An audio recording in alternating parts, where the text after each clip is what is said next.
Hi everyone, my name is Sarah Wawero. I'm an immigration attorney located here in Tacoma, Washington. However, I do serve clients all over the US.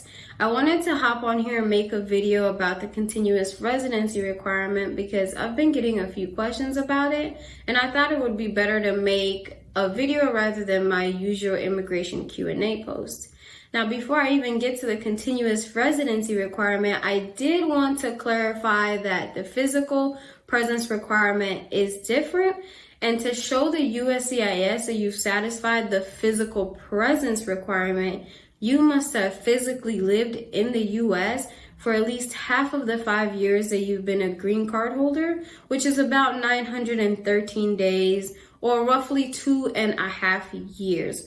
Or if you're married to a US citizen, you must have physically lived here in the US as a green card holder for at least half of the 3 years, which is specifically 548 days, and that's a little over a year and a half. So that's the physical presence requirement.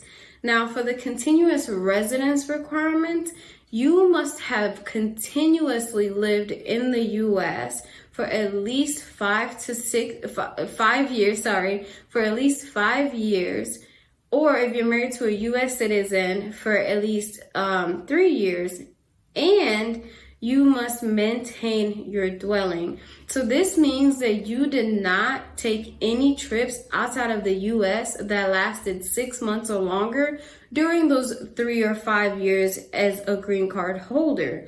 So if you are absent outside of the US for more than 180 days, that breaks your continuous residency. However, if your absence is between 180 days and less than 1 year, which is 364 days, that is a rebuttable presumption. This means that you have the burden of proof to show the government that you did not intend to make a different country your residence, and you're still maintaining your residency here in the US. Now, you can do this by providing your tax returns. You can show that you kept your job here and you did not go seek different employment elsewhere. You can also show lease or mortgage agreements.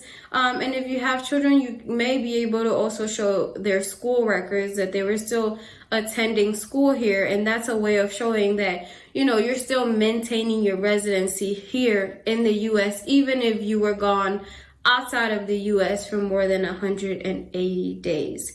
Furthermore, if you have been absent from the US for 1 year or longer, the USCIS will automatically assume that you abandoned your permanent residency, and they may deny your naturalization application, which means you have to wait before you reapply.